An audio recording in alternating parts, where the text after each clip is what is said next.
We've just seen in Parliament President Ramaphosa very aggressively arguing that BEE and race-based legislation will remain in place and will in fact be emphatically applied and expanded. In the past year, I can't think of a single business-friendly, growth-friendly policy. BEE has been very, very harmful to virtually everybody in this country, except people like President Ramaphosa, who's become very rich. It's been overwhelmingly anti-growth. Because once these quotas are implemented from September, then companies will be expected to, within the next 5 years, decrease their white staff complement to as little as 4%. The reality and the rhetoric are just not matching up. Welcome, my name is Russell Lamberti, Executive Director and Chief Economist at Sakeliga. I'm joined by CEO Piet le Roux. We're going to talk today about significant events that have just happened. The ANC government has just been heavily stress tested, had its domestic policies heavily stress tested by the United States administration under President Donald Trump. They were invited to Washington.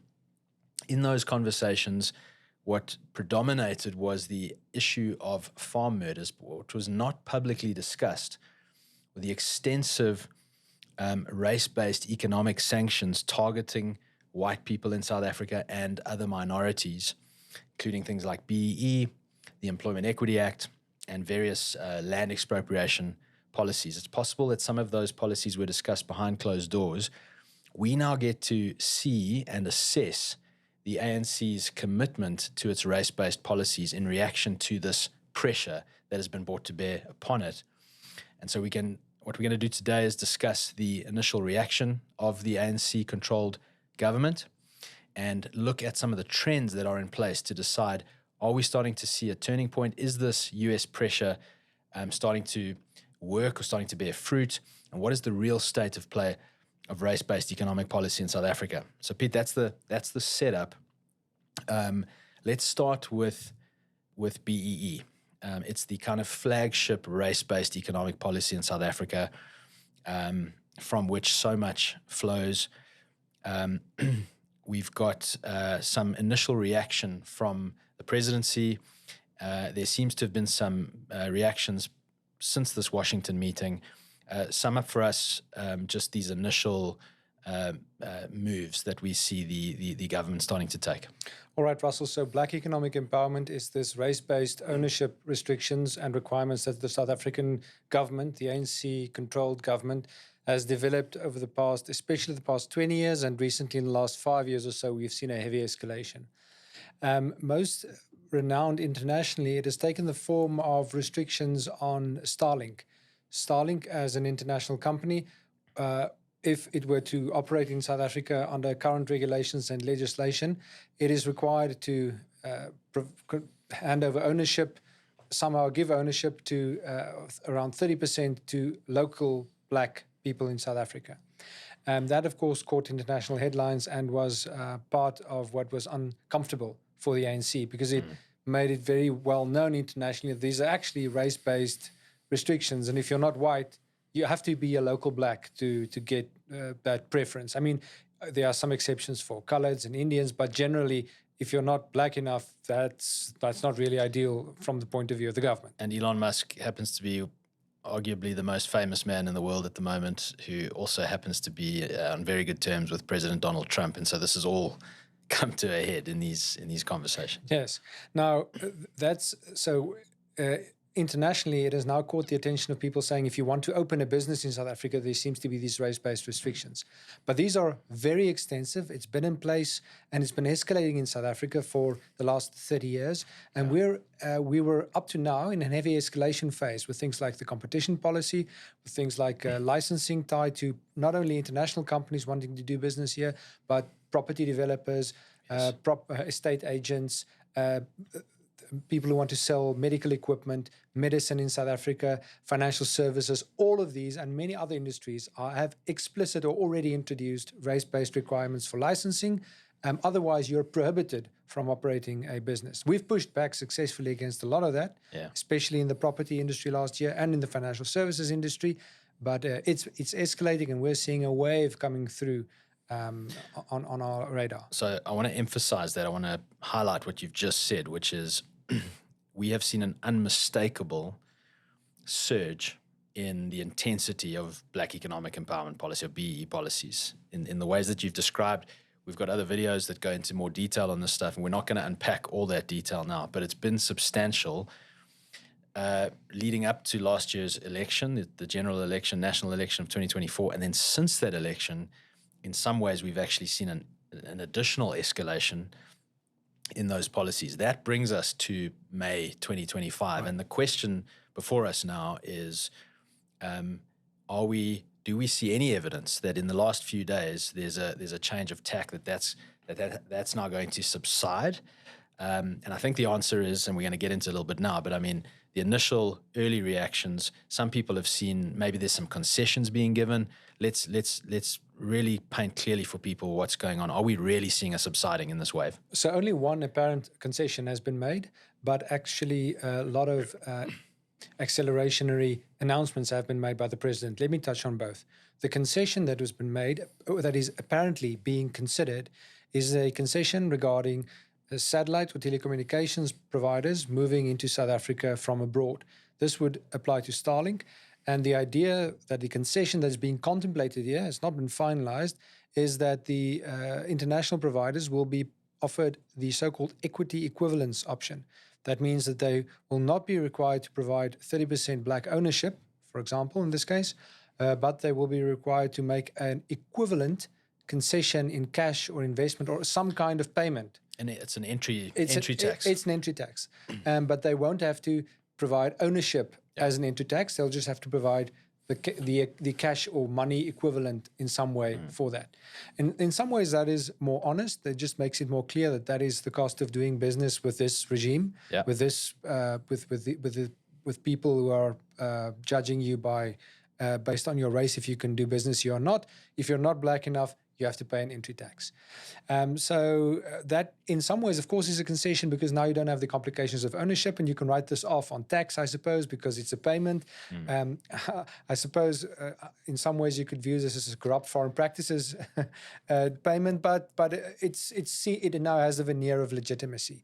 And I suppose that a company like Starlink may want to take it. Many companies have actually taken that option over the past 20 years since the introduction. It's not new. It's actually not new. It's just a little bit of a reversion to what was the case with most industries who had an equity equivalence requirement in place for a decade or two already. Yeah. So that's the possible concession. But the more apparent acceleration that we're seeing is that our legal team is working on multiple cases on BEE, employment equity, and expropriation. All right. So nothing has come across the desks of our legal team or Sakeliga to in any way alter our legal trajectory, our litigation trajectory. So that means nothing substantial. Yeah. Second, we've just seen yesterday in Parliament, President Ramaphosa very aggressively arguing that BEE and race-based legislation will remain in place and will in fact be emphatically applied and expanded until in what he and his party and his controlled government, and I suppose the alliance within his government, believes to be a question of a transformed society. When things are as equal as they believe they should become. When income is distributed in ways that they deem fit, then it's enough. Yeah, and he was interestingly using very socialist or Marxist terms. Interestingly, he said he spoke about the factors of production, the means of production, and he was very explicit that the government has to transfer the means of production, and as if that will promote growth. In fact, he was saying that the single biggest thing holding back growth in South Africa is not redistributing ownership, when in fact BEE has been very, very harmful to virtually everybody in this country, except people like President Ramaphosa, who's become very rich. So I can see from his point of view that it looks very good, but in fact to everybody else in the country, outside of this elite, everybody's poorer. In GDP per capita terms, South Africa is down 15 years already now. It's interesting to see, even just leading up to the Washington White House engagement, we've seen the DTIC and the BEE Commission announce desire to tighten up BEE compliance rules. This was 2 weeks ago now. Yeah, just recently, to give the BEE Commission greater enforcement powers, potentially set up separate courts, types of almost kangaroo-type courts that can adjudicate on these things. They're calling it tribunals. That's the proposal right now for BEE adjudication. So we've got that. We've got this immense wave coming through that's really, I mean, we could just quickly list some sectors: property, real estate sector, medical, pharmaceutical goods and services, agri-BEE, aviation licenses, financial services licenses, where the state is trying to tighten the noose of BEE regulations. And the initial reaction from the president suggests that there is no desire to dial this back and to scale this back. And in fact, I think we see this in the opposite. So to the extent that there's a trend change or a vibe shift, as some people like to talk about, I think it's towards escalation. And I mean that in sort of all fronts. We are escalating our opposition to these policies. The policies themselves are escalating in their extent and intensity. And it seems possible that going forward, we're going to see an escalation of diplomatic pressure. Can't predict exactly how that's going to look. But at the moment, it seems like there's no desire to particularly back down. And so one would assume that the United States is going to continue to press, to put that pressure on. And so the BEE question is really one of escalation rather than de-escalation. Absolutely. BEE is up for escalation, and we're seeing a wave of problems coming through. Now, Peter, it's not just BEE. There's something called employment equity. Now, this can be confusing to people. Black economic empowerment, BEE, has typically is primarily orientated towards companies and the ownership of companies. Employment equity is how you interact with your staff and who you can hire and the racial makeup of your staff. Employment equity as a ANC policy has been around since 1994, but it really gets solidified in the Employment Equity Act of 1998 that racializes hiring in this country for companies with 50 staff or more. So companies who have 50 staff or more have to now start conforming their demographic profile of their workforce to look more and more like the broad demographic profile of the country. So every institution must essentially start looking the same. It's a very homogenizing kind of policy. The big story there is very recently finally got these very draconian regulations for the amended Employment Equity Act that start to provide for the first time explicit quotas, race, gender, disability quotas, for various job grades across 18 sectors. We've never had this before. And this is just another data point in this escalation. And this has happened recently. The pressure that's been coming from the United States has been coming since January or February when President Trump was inaugurated. This has all happened since then, this escalation. So let's talk through a little bit about the Employment Equity Act. I've sketched out its explicit quotas. Let's talk about what this means. I mean, there's some absurdities that emerge from this, but maybe you want to sketch more of the background and the picture. Yeah, I think that these definitely have connections to each other. So BEE and employment equity. Again, let me start with a reference to Parliament. Just 2-3 weeks ago, also there was a minister or deputy minister. It was either Minister Nkosazana Meth, Minister of Labour, or a deputy in Parliament. In a debate on these Employment Equity Act quotas, she was very aggressive, saying that we will push this transformation down the throats of people who oppose us, basically white people and sensible people who understand the economic implications of what's happening here. Yeah. So again, a very aggressive posture from the ANC-controlled government, and yes, and so she's aggressive from the government side. Now, these quotas are now supposed to take effect in September. They were announced in April, and we are, together with our partners, NIASA and others, litigating against these. We are requesting an urgent interdict against the operation of these quotas. Because once these quotas are implemented from September, then companies will be expected to, within the next 5 years, decrease their white staff complement to as little as 4%.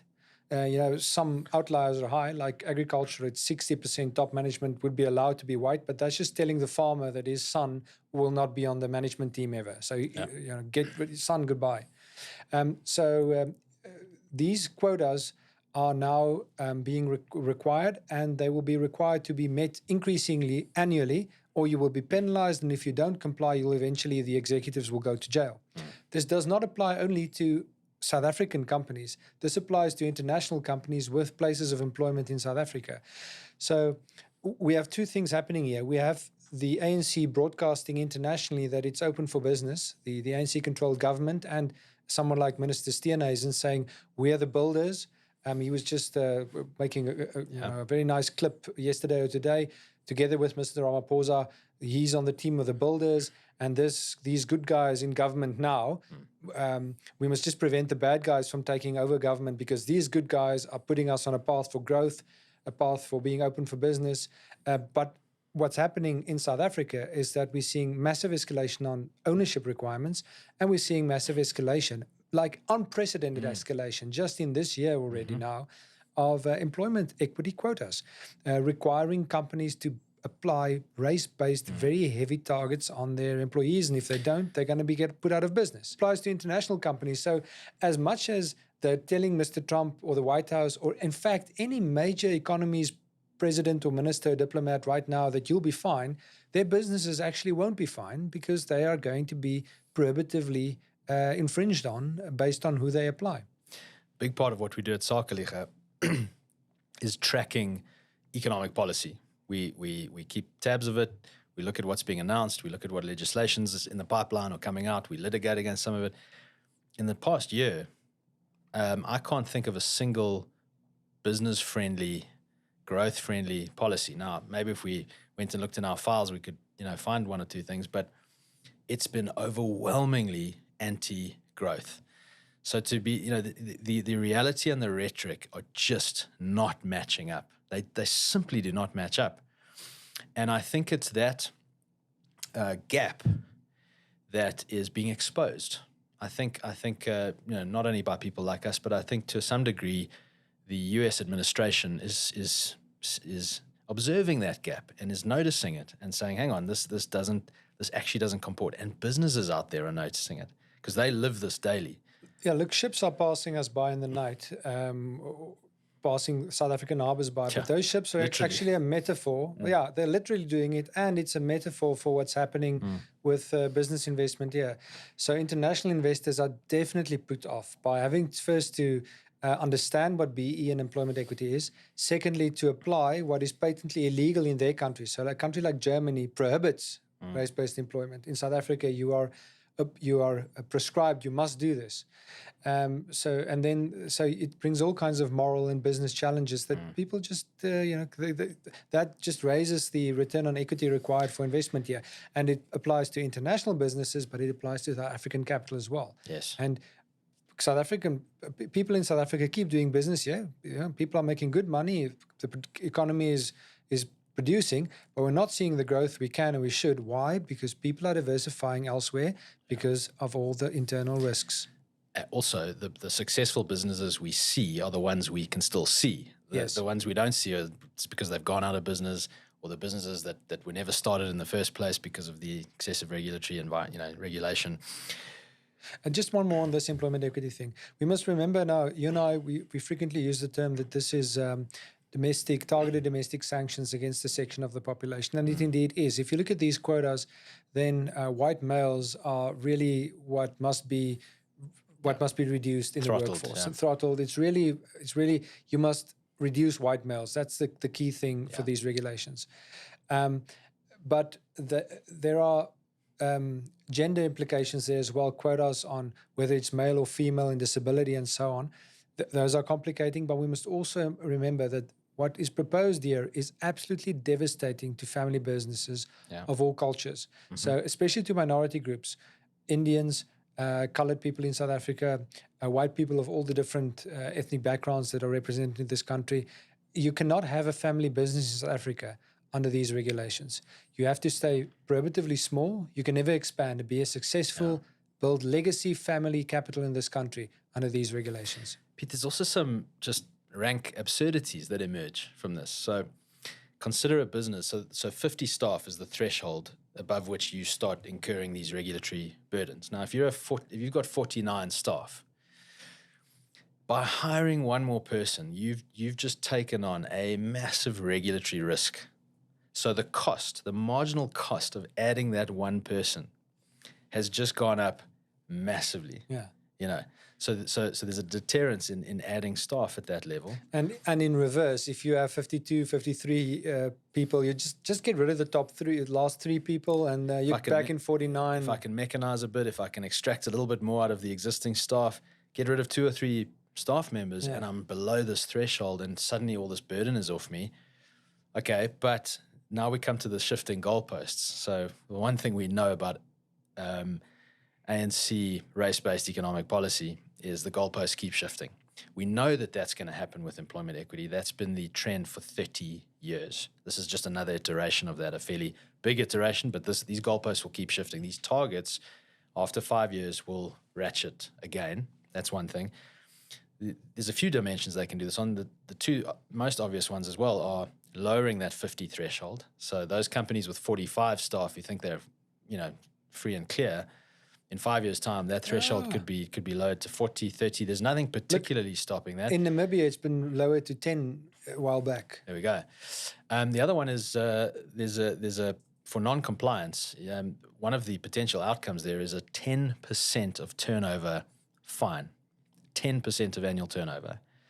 That could be ratcheted up higher as well. That's already a debilitating fine, but that could be made 15, 20% or something like that. And then, of course, these absurdities, these rigidities it's been long known in this country. It's been well studied. Labor market rigidity, the inability to hire and let go of staff easily. This just adds more layers of rigidity to this labor market. And the net result is always slower business formation, slower job creation, higher unemployment levels, lingering unemployment levels. Absolutely. Let me make a point here that I think is underappreciated. People sometimes think that the problem with black economic empowerment is essentially the word black in there. But the economic destruction that comes from it is not inherently tied to the word black. It's inherently tied to the word economic, because it's the replacement actually of economic with political. And even if South Africa were a 100% white country and you had these policies just in other dimensions, everybody should own a certain percentage of the economy, and it should be distributed in this way and that way. Or this is the regional, the number of males and females in the regional and different ethnic white groups that should be represented. You would have the same disruptive effect. Correct. It'd still be disrupting society. You'd still be causing massive cost. You'd still be inhibiting growth. Now, of course, it all depends. Some countries have racial and not many have race quotas. Some have, but more often you get gender quotas, or not gender quotas, but some kind of gender incentive. Mm.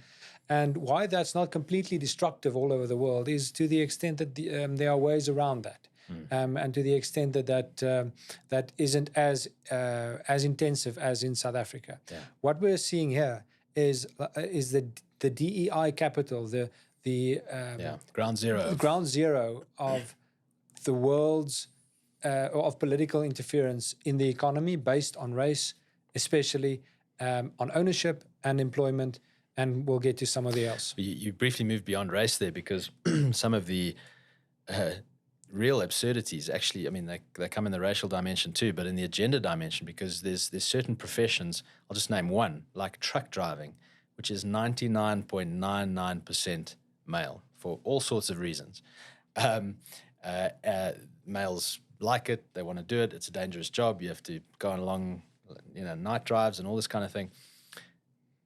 The idea that you could take that vocation and turn it 40% female ever is just completely absurd. So the absurdity of this is substantial. We're going to be pushing back significantly against this from a litigation perspective, and we expect widespread non-compliance as well, and a real upsurge of opposition to this. We're 2 out of 3 down. Let's go to the third, race-based policy, although it's not inherently kind of couched in explicitly racial terms, but we know that it is, and we'll get into that. And that is the Expropriation Act, which is also on lots of people's radars. Some people have misinterpreted it. It's not a well-analyzed act very often. So let's help the viewer understand, Piet, this Expropriation Act. What is going on with land expropriation in this act? There isn't much actual land expropriation from the government side going on in South Africa. A lot of the land expropriation right now is vigilante expropriation. It's people illegally settling on municipal-owned land. So the town gets expropriated from the land of the current inhabitants by people moving in, either migrating from other parts of Africa. And the law and the legal system aids and abets that and enables that. So it's very hard to get illegal land settlements stopped or reversed. And a massive illegal settlements is a form of expropriation. The climate of the government has created and its neglect of policing and so on has aided and abetted that. Now, when we come to the formalized side, the Expropriation Act was enacted recently, and this act replaces the old Expropriation Act. What is significant in this act and why we are developing litigation against it, as do others, is because I'd say essentially, well, let me mention a few key points there. The first is that it adds zero compensation as an option. So it extends the range of what can be what the compensation can be when something is expropriated to null. And it says that can be a form of expropriation. That is a complete misrepresentation, and it's actually a legal fraud, we think. Then secondly, we don't want to get too tied up in that, because that just shifts the goalpost. What's actually now the problem is that between null and actual market value, you have this whole area that is indeterminate. And the act 20% of the 20%, 30%, or 10 whatever. rand. And the act 70%, yeah. The act makes various explicit provisions for going as low as null. For example, it says that land held for speculation, that's called an investment, land held for investment purposes, which are not supposedly developed, may be explicitly expropriated for null. Now, if that's your one anchor, then, well, the reasonable interpretation is that the government intends, with this legislation, to expropriate significantly below market value. And now people go and read the act and they say, but the courts won't interpret it in that way, and so on. That's all good and well, but then we possibly it would, possibly it wouldn't, but we now face individual people having to fight multi-million rand legal battles, lots of uncertainty, when what you want is market-based compensation as an anchor. There can be some deviation around that, depends. Often it should actually be higher, because one of the reasons people aren't selling is because they actually value their property more than market value. Correct. So lots of complications there, but this is the key. The key thing here is that null, and the move away from market value. Let me start there. The Act introduces a reason for expropriating, which is in the public interest. That's a distinctive term from something called the public purpose. Just quickly unpack that difference, and what are some of the problems with this idea of the public in the public interest? So the public purpose is, if you want to build a road and the government thinks it's necessary for the public for a public purpose, for the common good, then that road can be built. But it has a specific reason for expropriation. So infrastructure, railways, power lines, very common all over the world. We can debate it on another time, but it's standard all over the world. But what this act does, it introduces something called expropriation in the public interest. And the public interest is whatever government decides to be the public interest. Now, there's a problematic aspect to this, which is that the South African Constitution also refers to public interest. But what this act does is it opens the interpretation of public interest to this government's policy preferences. And we are very clear, they have been very clear on what those policy preferences are. President Ramaphosa, many others, are that the land reform is in the public interest. And that should be factored into the compensation. Many senior ranking government officials and the ANC and opposition parties and others are in agreement that land reform should be at zero compensation. The land should be given back with zero compensation, or some significant deviation, or 50% or something. So it's very naive. In the best interpretation, I think it's very naive to think that the introduction of public interest into this act is not a serious problem, because the government seeks to use it to seriously deviate from market value. And the ripple effects of serious deviation from market value for expropriation in the public interest or for public purpose will be extensive. Yeah, we already have a pretty good test case, an example running for about 7 years now of how this government interprets the public interest. Exactly. Tell us about that. Public interest, to understand its interpretation, we merely have to look at what's happened in the Competition Act. So in 2018, Sakeliga was a lone voice in warning against the introduction of the word public interest in the Competition Act. That word has now been cemented there for 7 years. Yeah. And with the aid of that clause, the competition authorities in South Africa have introduced ownership requirements, race-based employment requirements, and various other race-based and race proxy-based requirements into deal structuring as a condition for mergers and acquisitions and debt financing and so on in South Africa. Yeah. And the thresholds for reportable deals are very low in South Africa.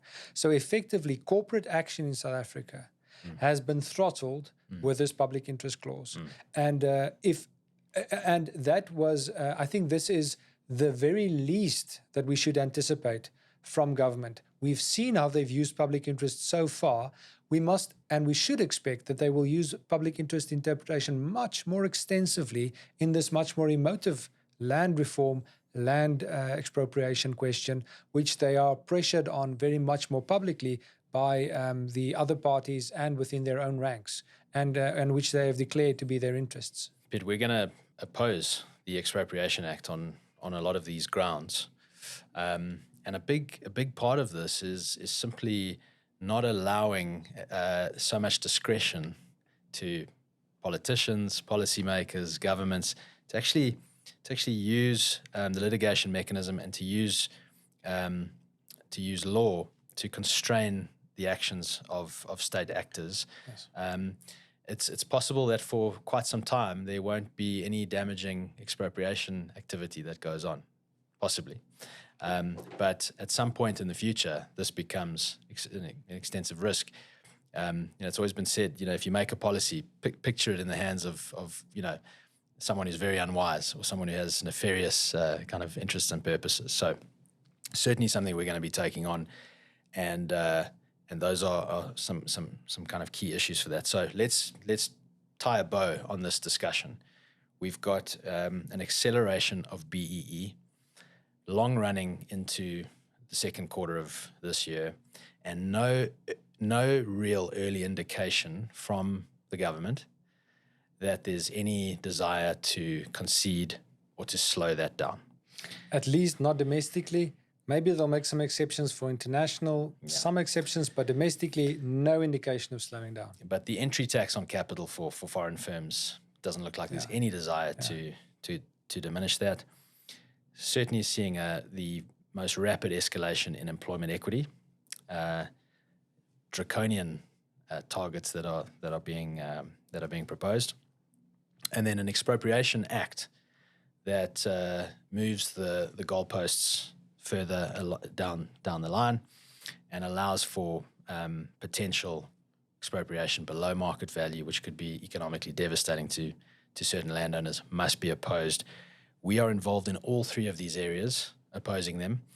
Let me give you the last word on what you're seeing and how you tie this up, because I think the key word here, certainly from my side, is escalation. We're not seeing a diminishing in BEE. Across the board, we're seeing an escalation. We're seeing an escalation, and I think that we must redouble our efforts. We must prepare for a very difficult next few years of increasing confrontation. We should not shy away or be surprised and back down when this confrontation escalates. From Sakeliga's side, we will escalate pressure. That'll become more tense. And I think my suggestion would be to businesses and our supporters and our friends everywhere that we must raise our tolerance for increased tension and increased confrontation, not because it won't lead to good outcomes, but because we must go through that period to arrive at a position where the state is more constrained. We can only arrive at that position by developing strength from outside government.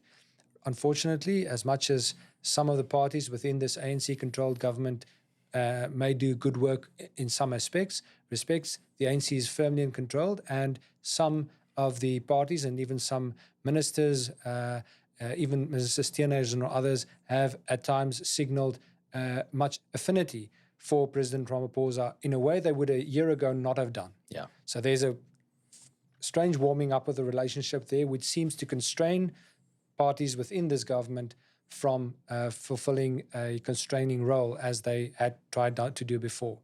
So the constraint has to come from outside. It has to come from entities like Sakeliga, from other entities, business and civil society in South Africa. Please support those efforts.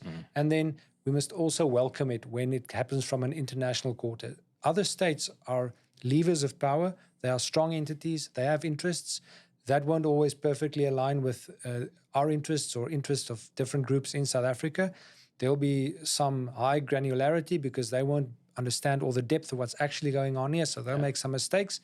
But in general, foreign pressure should be welcomed because it legitimately raises the issues and it acts to constrain the state to its proper role.